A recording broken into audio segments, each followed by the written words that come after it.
If this one thing happens, you also become that possibility.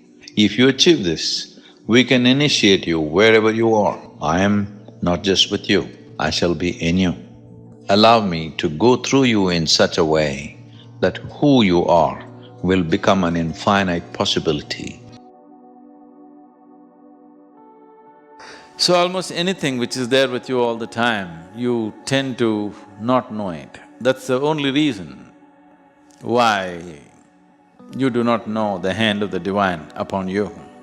Because it's always on. If it was off and on, if you do not even know that your breath is on, if it goes off for a minute, for sure you know. I've said, once you sit with me even for a moment, then there is no such thing as privacy in your life. So the moment you sat with me, particularly initiated by me, after that there's no such thing as whether it is on or not, it is on all the time. It is just that you are expecting grace just to fulfill your plans. Most people are only expecting grace to fulfill their plans because this is an old habit of going to the temple, church or mosque and telling God what he must do. If he does not do, you will change your God. So this is an old habit. So grace is not about fulfilling your plan. Grace is about fulfilling life's plan for you. This is not about fulfilling your petty plan because every day your plans keep changing. At different stages in your life, many times you thought this is it and next moment you change your decision. So, grace, a guru's grace is not designed to fulfill your plans. Guru's grace is designed to fulfill the life's plan. You as a piece of life to fulfill its plan, to make life arrive at its fulfillment. So don't every other day keep on questioning, is it there with me, is it not there with me? I won't be wasting my life with you if I could not sustain the support and make it happen. You don't look for your guru, okay? You just deepen the longing in you. When you know the pain, when you know the true pain of not knowing, when you know the pain of ignorance, then a guru will happen. You don't have to look. Even if I see him, how do I recognize him? If you sit with him, everything in you should feel threatened. You want to run away, but there is something in you which keeps on pulling you towards him. You don't want to be there, but there is something in you keeps drawing you in his direction. We can assume that this is your guru. If you don't feel threatened by him, if you feel very comfortable with him, then he is not your guru, maybe he's your friend, maybe he's a good man, maybe you should seek his blessings, but he is not your guru. Because if you choose, you will choose what you like, isn't it? That which supports your ego, you like. That which punctures your ego, you don't like. Anybody who supports your ego is your friend, isn't it so? Anybody who tampers with your ego is your enemy, isn't it so? So, if your guru also is one more who supports your ego, this is a no good guru. If you sit with him, you should feel threatened. But still, if you are drawn towards him, he's your guru. Tradition talking about a guru will be available to you when you are willing, when your doors are open.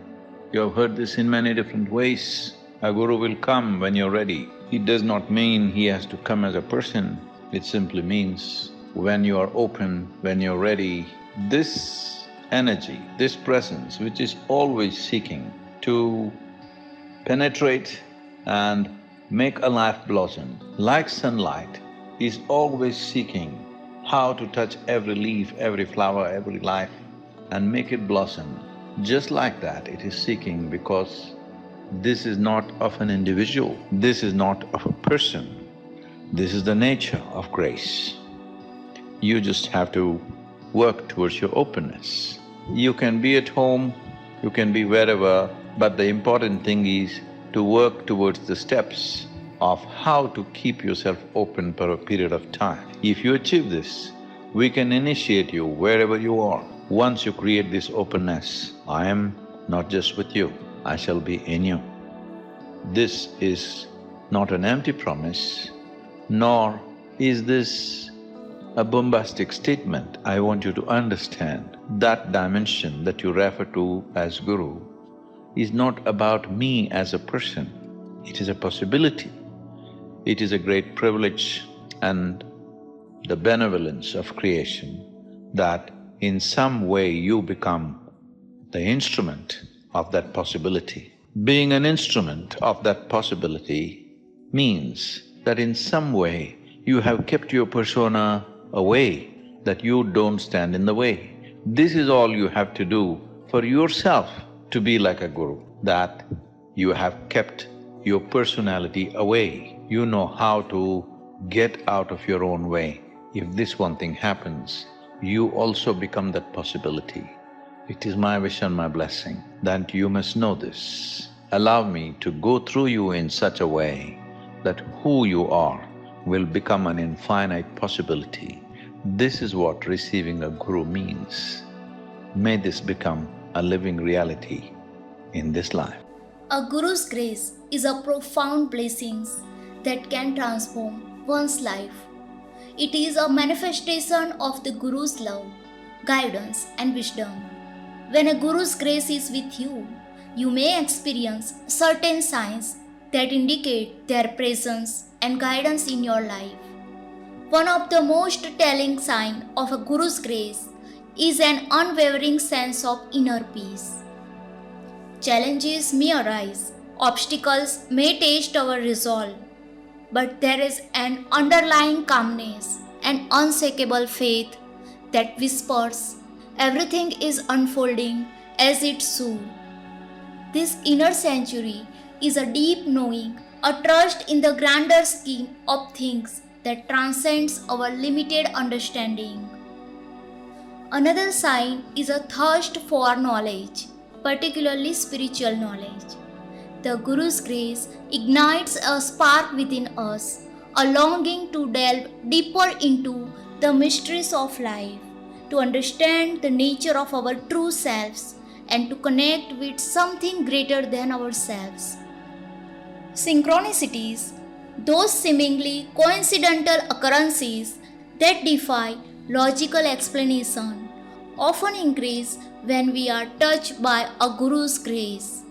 We might meet the right people at the right time, stumble upon a book that offers profound insights, or find ourselves guided to the perfect opportunity just when we need it most. These synchronicities are not mere chance, they are subtle reminders that we are not alone, that we are being guided and supported on our journey. It is important to remember that a Guru's grace is not something to be earned or deserved. It is a gift freely given to those who are open to receiving it. By cultivating a spirit of humility, surrender, and unwavering faith, we create the fertile ground within ourselves for the Guru's blessings to take root and flourish. Namaskaram.